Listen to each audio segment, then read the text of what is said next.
So in today's show, we're going to put perspective on your problems. Welcome to the Rise to Thrive show.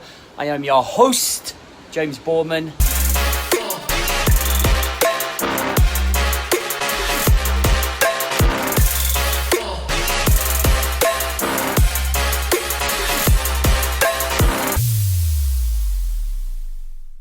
I'm here with my co-star, Digby Boardman.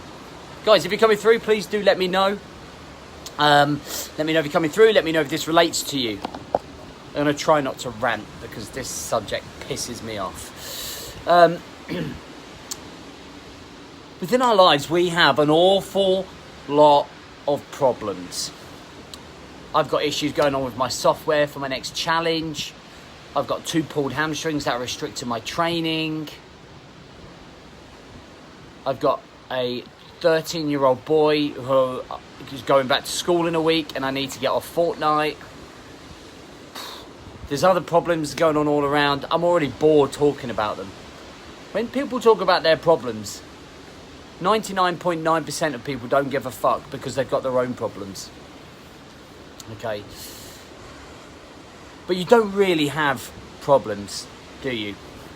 What you do have is a series of events that is reality, which is real life, work issues, problems with your peers, with your bosses, with softwares, with your cars, problems with your missus, with your kids, with your house, problems of why you're not losing body fat, and come here, and how it's everybody else's problem, how your instructor is no good, how the kettlebell you bought is rubbish,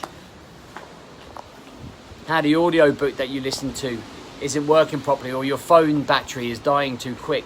I mean, fucking come on, guys. These are not fucking problems. You only have so much time and energy to be able to deal with problems, to be able to actually manage them and overcome them. And whenever I see any of my clients coming into me and like they're talking to me about their problems and their issues, and I simply turn around and put a little bit of perspective on their problems. And I could be in this shelter by the beach, waking up with the only possession that I have being a sleeping bag. Not really knowing about whether I'm actually going to be guaranteed anything to eat or drink today. Now that's a fucking problem. That is a problem. When I see the lads coming home and are injured and have lost an arm or a leg. Okay? That's a fucking problem. When I see friends who are being diagnosed with cancer, that's a fucking problem. When I see friends who have lost their kids, that's a fucking problem. Yet we get ourselves so wound up emotionally and mentally and physically, and we get so involved in everyday fucking problems, is that you're just spinning the wheel. You're just running on the fucking hamster wheel, you're just putting out fires, and you're never really progressing because you're allowing everything around you to completely consume you and distract you. So then what happens is, as a trigger, you start feeling sorry for yourself. You start falling into the self-pity bubble. Oh, fucking woe is me. Victim mentality. Then when you get to that stage, you then start having a drink. And then you start building up the addiction of drinking. Then you start having problems with the relationships of the people that you value most. Then you start putting on weight. Then life for you becomes shit. And it's like this snowball effect. This roller coaster of bullshit. And I think if we could just have a little bit more perspective and find some more gratitude about what we have in our lives, instead of looking at things as a problem at home, just be grateful you've got one. Just instead of looking for the faults always in our partner, be grateful you have one and you're not lonely. And when you suddenly take yourself out of the emotional bubble, out of the mentally consumed bubble where we have tunnel vision, that our problems are the only thing that matters, that we are suffering more than anyone else, and we take ourselves out of perspective, and what we do is we walk ourselves up to a much higher level of thinking and vision, and be able to see the long-term perspective and see the bigger picture. The fact of the matter is that you actually have a pretty good life with good people around you. Sure, shit has happened to you. Sure, the you've gone through some emotional trauma. Sure, we've all got our stories, including mine. But the thing is if you dwell on them and you allow them to consume you, then guess what? Your life is going to be fucking wasted. Worrying, complaining, bitching, allowing problems to completely consume you. And not a lot of people will want to hear that. Not a lot of people will like this particular life, because people don't like the truth and people don't like hard-hitting facts. What the fuck does he know? I'm telling you, like, in my experience of dealing with people and their problems, including myself, where I used to completely consume myself in problems, thinking, fucking hell, you know, why is it always me?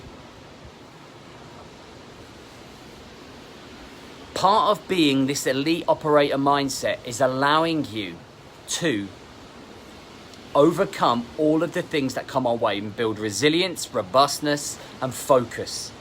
And the other thing is put perspective on a situation and an environment that is becoming out of control. We sometimes end up creating our own problems by something that is so simple. We manifest it in our head and we create and we make it worse than it is. You are every single day going to have issues. Every single day for the rest of your life. There may be 1 or 2 days where you don't have an issue to deal with. But don't make a drama out of it. Don't allow it to consume you.